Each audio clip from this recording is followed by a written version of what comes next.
Hey everybody, Eddie Hates Anime here.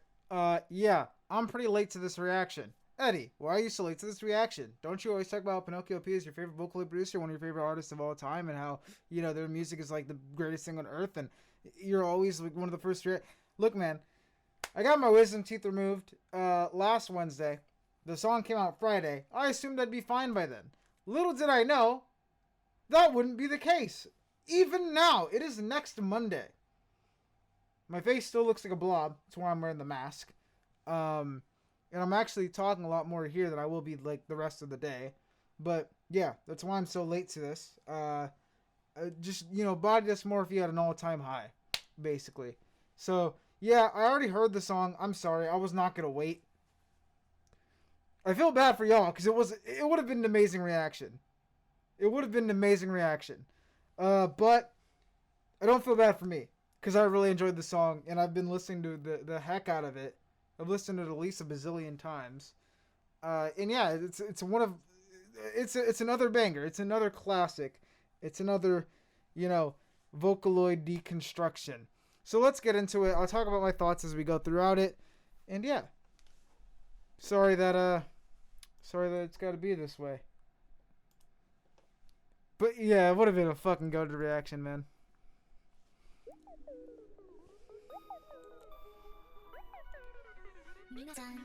Oh, let me get the lyrics on.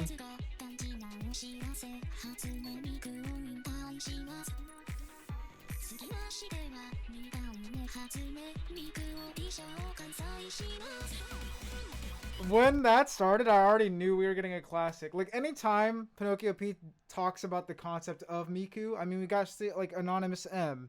We've got I mean, what's the word? How am I fucking blanking on the song? It's, god damn it. Basically, any song where he uses Miku and not Miku looking like someone else. We're cooked here because I'm not coming up with it. Because you're here. God damn it. That was the next example I was gonna use. Ooh, I fucking love the vocal lead song, especially this version. 10 years later. Sorry, I'm talking too much and my mouth is like, it's low key hurting already. But yeah, I heard that and I was like, this is gonna be a classic. Oh, you know what else sucks? I'm not gonna lie. I wanted you guys to see me at my best because this is my first PinocchioP reaction post Hime cut. It's tied up real nice. You can't really tell, but, we got these. And I look fucking fantastic. And I know people don't see me until I react to their favorite thing again, right? Because, like, if you only watch me for PinocchioP, the last time you saw me was a while ago. If you only watch me for, like, I don't know, K-pop, then you probably see me more recently. So I was like, damn, I wish I could look my best for them and all this. The only reason I'm recording this today is because I was wearing this. And I was like, well, I may as well. I'll just mask up and it'll be how it is. But no, I genuinely look like a creature, bro. Even now, like this shit, like kind of mean way to say it, but I look like a fat girl right now. And it's fine being a fat girl, that is okay. But I am not. That is not what I personally identify as. I believe to be a skinny man, maybe a slightly. No, I'm kidding. Look, man. We're just gonna keep going. And then classic kind of beat notes, but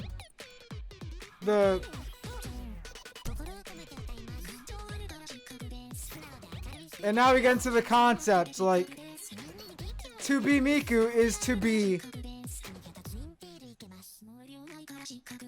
not tangible, or not necessarily not tangible, but to have nothing, to be a blank slate, to have no emotion, to not grow, to not anything, And it's so sad, but the way she delivers it is so matter-of-factly. Oh. And that... Okay, I'm trying not to scream because it's just making me hurt. But this is the loudest I've talked since my thing. Because I just get too hype about this shit. But the beat, right? It's chill. And then it goes back. Oh, the dichotomy. I love it. I love it. And her like dance, like the, you know. And I love the X's here. I don't know if we've had those in the past on his Miku, unless I've just not noticed. But I think they look really cool.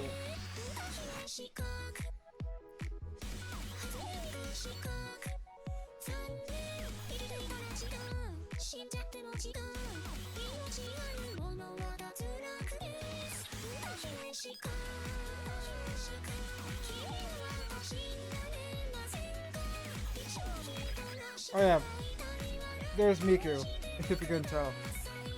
And then, see, this is the saddest part, right?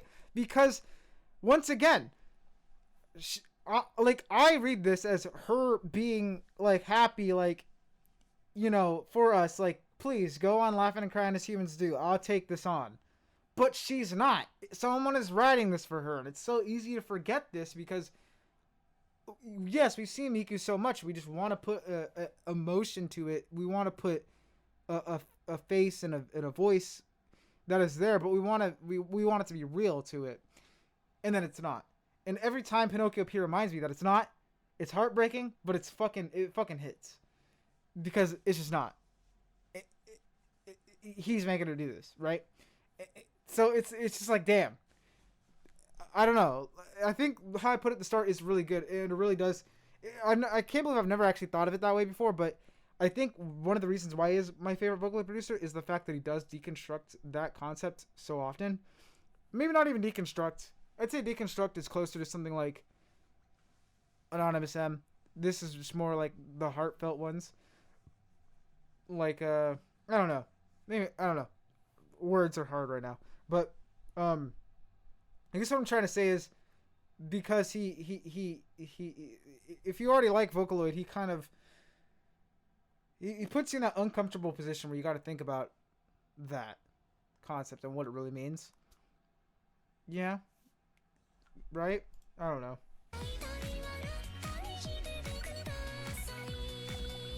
You think for a reaction where I already heard the fucking song, my thoughts would be more well thought out.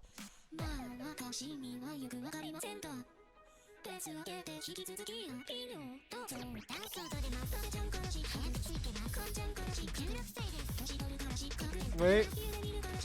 Fuck!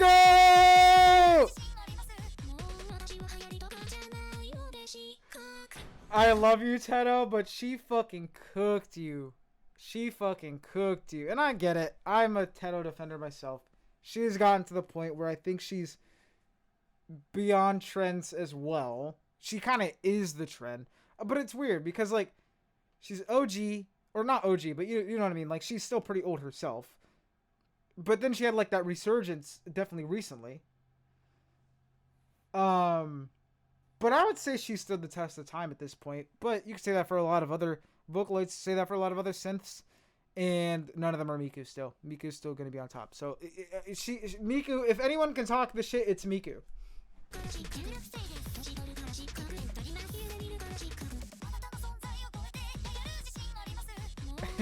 That shit was so funny, bro.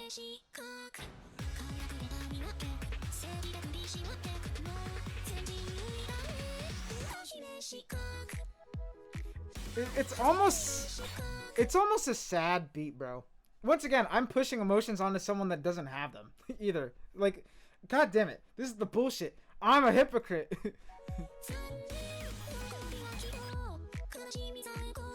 It's just code, man.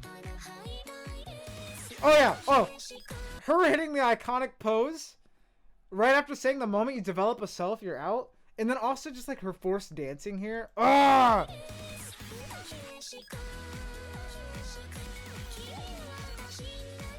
I think it's also why, like, low-key, and this is more retroactively, but, like, why I might like his PinocchioP's Miku design a lot, because, like, with the eyes and all this stuff, like, it's just uncanny enough to remind you she's not normal. Like, a normal person. Like, you know, as opposed to a Miku with features that everyone else would have in the anime world. I don't know, like, a normal, quote-unquote, normal person wouldn't have these eyes, right? So I don't know, just the way she kind of looks at you and just kind of the empty stare. I don't know. But then once again, I literally just mentioned another Miku track where she does smile and shit. So I don't know. It's dependent on the song, but it's specifically this version, I guess. I don't know. Whatever. Oh, she does smile here, but even here, like, it just, I don't know. Yeah, see, it's pretending.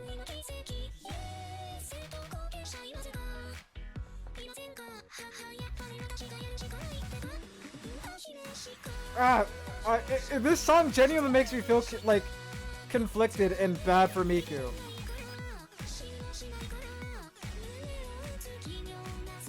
But it still moves hearts, exactly.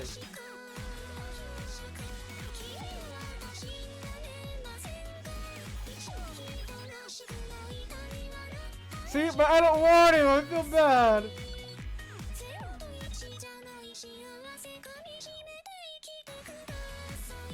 See, and once again, me projecting onto her would be like, does she want to know what it's like to be human? Does she want to feel that way? Is that why she's pretending? But then she's just gonna remind us again, someone's making me say this.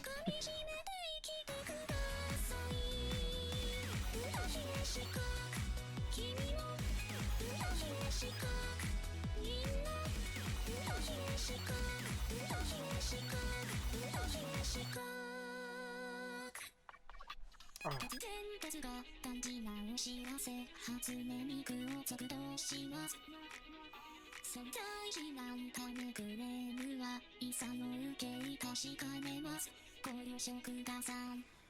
Oh man, I love this, man. Modern PinocchioP can be summed up with 3 or 4 song archetypes. It's either a response to Vocaloid, whether it's like Community or I don't know, just the trends, kind of like this being Vocaloid as a concept, or the Teto song because Teto's been popping lately. B, you got, and after that it's just, okay, this song's about love. Lots of songs about love, which I love. That's one of the reasons I love PinocchioP. Next would be like those philosophical ones that aren't exactly falling into those first 2 categories. You got stuff like Reincarnation Apple, obvious themes, 230 Life Remaining.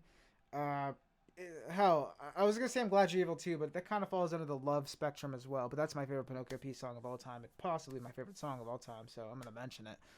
Even stuff like the YouTuber song, like, is still on a level philosophical, but then that would be in that 4th category of more wacky. But like I said, even the wacky ones still, you know,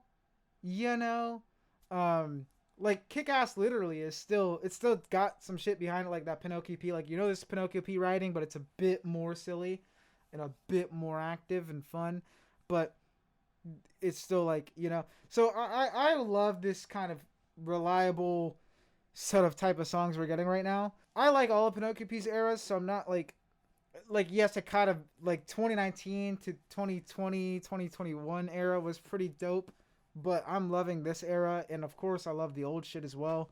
So W, my jaw is reaching its limit though, so I'm gonna shut the fuck up and leave. Hopefully you guys enjoyed. If you did, please like and subscribe, and I swear next time I will look goated and I will sound better. And I'll actually react to the song. I'm so sorry. Like, I genuinely do feel bad. But you gotta understand, I'm not gonna not listen to the song for however long. Cause I'm only recording this just because I didn't want to hold off on recording it at least. I'm not recording anything else today. Well, I lied. I'm doing the podcast. But besides that, for this channel, I'm not doing anything else until I'm fully healed. Because I'm cooked. So, like, I do care about y'all, I swear. And I do appreciate the PinocchioP fans. You guys are, like, my favorite people to... Y'all and, like, Quadeca fans are my favorite people to talk to on this channel. Y'all are the nicest to me. Y'all are the realest ones. So I feel really bad about not being able to provide an actual reaction. Shit, my jaw is actually starting to hurt really bad. I'm going to wrap this up real quick. But, like I said, I was not sick, but, you know, I was in bed. I could fucking barely move. I'm over here dead, and... What could comfort me more in that moment than my favorite Vocaloid producer's new song? So I said, fuck it. I'm just going to listen to it and ask for forgiveness later. So please forgive me, y'all. Please. Alright, I'm out. I'm done talking for now. Goodbye.